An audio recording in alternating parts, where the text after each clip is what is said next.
जय हिंद दोस्तों, मैं हूं आशीष और आप सबको इंडिया में जन पर स्वागत है। दोस्तों, आप सब जानते हैं कुछ दिन पहले नया air force chief B R Chaudhary ji ने अपने एक स्टेटमेंट में कहा था भारत अब जो नया फॉरेन फाइटर एयरक्राफ्ट खरीदने की ओर जा रहा है उसमें अगर जो फाइटर एयरक्राफ्ट भारत सरकार चुनेगी उसमें अगर 5th जनरेशन खूबियाँ होगी तो ये हमारे एयरफोर्स के लिए बहुत अच्छा होगा। हालांकि एक तरीके से कन्फ्यूजन वाला स्टेटमेंट था, क्योंकि अगर आप 4.5 जनरेशन वाला फाइटर एयरक्राफ्ट खरीद रहे हो और नॉन स्टेल्थ फाइटर एयरक्राफ्ट खरीद रहे हो, उसमें आप अगर 5th जनरेशन खूबियाँ ढूंढ रहे हो तो ये एक तरीके से कन्फ्यूजन माइंडसेट ही है। हालांकि ये बात ठीक है, अब जो प्रेजेंट टाइम में 5-6 नंबर 1 या फिर 5-6 एडवांस एयरफोर्स है, उस सब में भारत के एयरफोर्स को छोड़कर 5th जनरेशन फाइटर एयरक्राफ्ट शामिल है। और आने वाले 10 साल में भी कोई मौका नहीं दिख रहा है जिसमें इंडियन एयरफोर्स में 5th जनरेशन फाइटर जेट शामिल हो, क्योंकि हमारा एम से रेडी होते होते या फिर पहला प्लेन इंडियन एयरफोर्स को मिलते मिलते 2030 तो कम से कम हो जाएगा। ऐसे में इंडियन एयरफोर्स का ऐसा स्टेटमेंट आना कोई बड़ी बात नहीं है। लेकिन ऐसा नहीं है कि दूसरे जो देश है वो कभी भी भारत को 5th generation fighter aircraft offer नहीं किए हैं। रसिया ने तो दो बार किया है। अब आप जानते हैं रसिया ने इसी साल अपना नया सुखोई 75 जेट को पूरी दुनिया के सामने रखा था।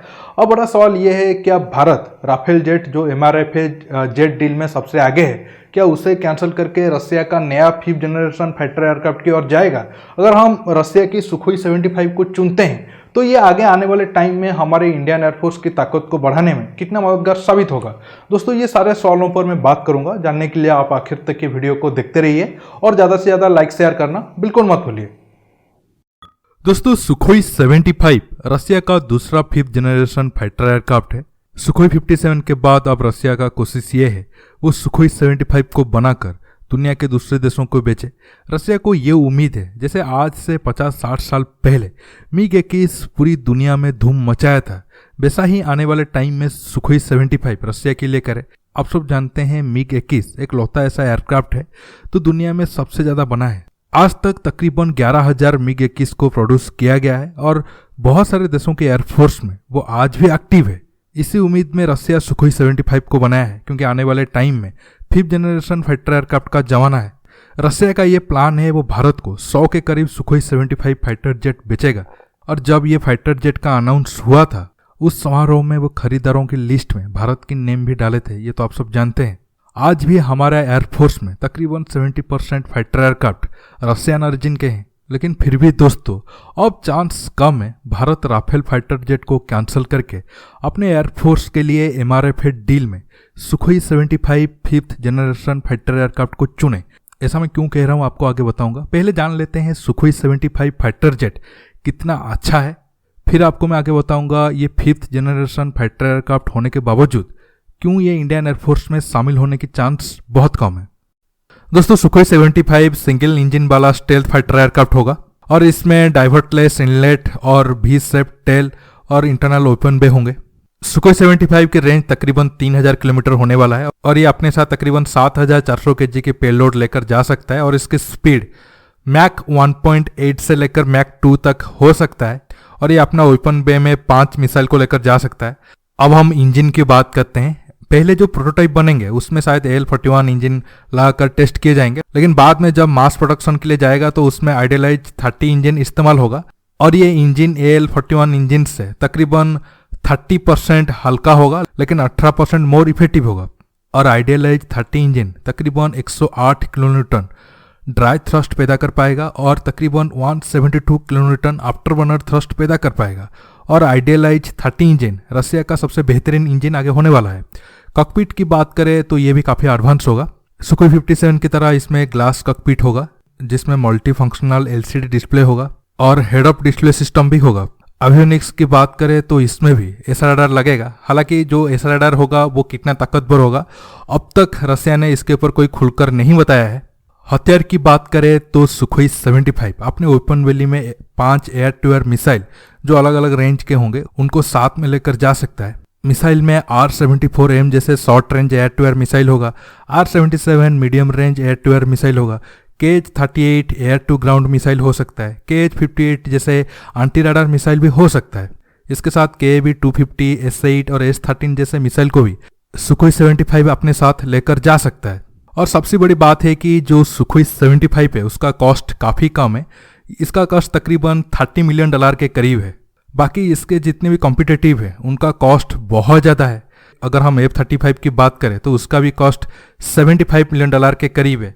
राफेल जेट का कॉस्ट भी तकरीबन वही $70-80 मिलियन के करीब है। फिर भी दोस्तों भारत सुखोई 75 जेट खरीदने के चांस काफ़ी कम है। भारत राफेल की तरफ ही जाएगा। अब मैं आपको बताता हूँ कौन सा पॉइंट सुखोई 75 के खिलाफ जा सकता है। दोस्तों भारत सुखोई 75 को रिजेक्ट करने के पीछे 4-5 कारण हो सकता है।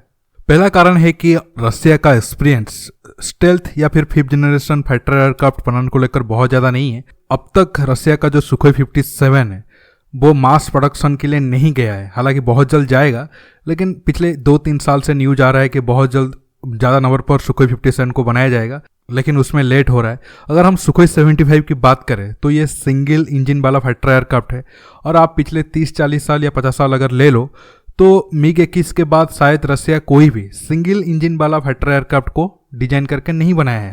हालांकि मिग 33 रसिया का सिंगल इंजन वाला फाइटर एयरक्राफ्ट था, लेकिन बाद में रसिया का प्लान में चेंज हो गया और वो डिजाइन को चीन को बेच दिए। बाद में वो JF-17 के नाम से फेमस हुआ।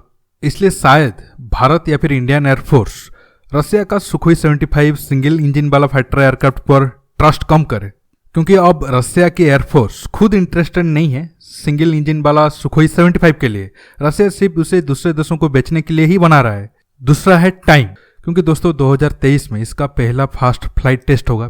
फिर मिनिमम 2-3 साल तो टेस्टिंग में लग जाएगा। मान लो सब कुछ सही रहा और 2025-26 तक ये एयरक्राफ्ट रेडी हो गया। इसके बाद डील होकर पहला फाइटर एयरक्राफ्ट इंडिया को मिलने में तकरीबन 3-4 साल तो लग जाएंगे।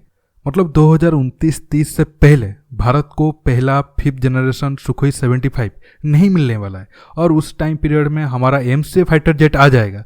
तो हम रसिया की फाइटर एयरक्राफ्ट को लेकर क्या करेंगे? हाँ, उसका कॉस्ट तो बहुत कम है, जैसा रसिया क्लेम कर रहा है सिर्फ $30 मिलियन के आसपास है। 30 ना होकर 40-50 भी होगा तो कोई बहुत ज़्यादा फर्क तो नहीं पड़ने वाला है। लेकिन प्रॉब्लम ये आ जाता है रशियन फाइटर एयरक्राफ्ट सर्विस में आने के बाद उनमें कई सारे प्रॉब्लम आता है और आफ्टर सर्विस भी उतना अच्छा नहीं है रसिया का। इसके साथ साथ टेक्नोलॉजी जो ऑफर कर रहा है रसिया इस फाइटर एयरक्राफ्ट में वो कोई बहुत ज़्यादा एडवांस नहीं है। ठीक है, ये स्टेल्थ एयरक्राफ्ट है, इंजन भी अच्छा खासा है अगर रसिया उसे बना देता है जिस हिसाब से वो क्लेम कर रहा है, लेकिन उसमें जो मिसाइल और बॉम्ब वगैरह लगेंगे वो फ्यूचरिस्टिक नहीं है। जो एयर टू एयर मिसाइल हो या फिर एयर टू ग्राउंड मिसाइल हो वो अब भी इस्तेमाल हो रहे हैं और आने वाले खतरे को देखते हुए उसमें थोड़ा रेंज में या फिर टेक्नोलॉजी में चेंजेस होना चाहिए, लेकिन उसमें ऐसा कुछ नहीं हो रहा है। इसलिए दोस्तों लग रहा है भारत शायद राफेल के बदले सुखोई 75 रसिया से ना ले। लेकिन अब अगर प्रेजेंट टाइम की बात करें, अगर हम राफेल जेट को साइड में रख लेते हैं, बाद में जो 1-2 जेट है जिसको इंडियन एयरफोर्स कंसिडर कर रहा है उसमें सुखोई 75 तो है जरूर, लेकिन देखना होगा क्या इंडियन गवर्नमेंट सुखोई 75 को आगे कंसिडर करेगा।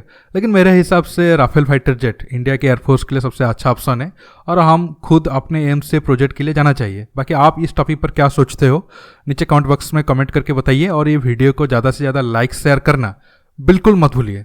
इसके साथ दोस्तों आप मेरे चैनल को सब्सक्राइब करिए और सब्सक्राइब बटन के पास जो बेल आइकन है उसे प्रेस करिए ताकि आगे आप मेरे आने वाले वीडियो को मिस ना कर सके। दोस्तों रुकता हूँ, बहुत जल्द और एक नया टॉपिक के साथ मिलूंगा। नमस्कार, जय हिंद।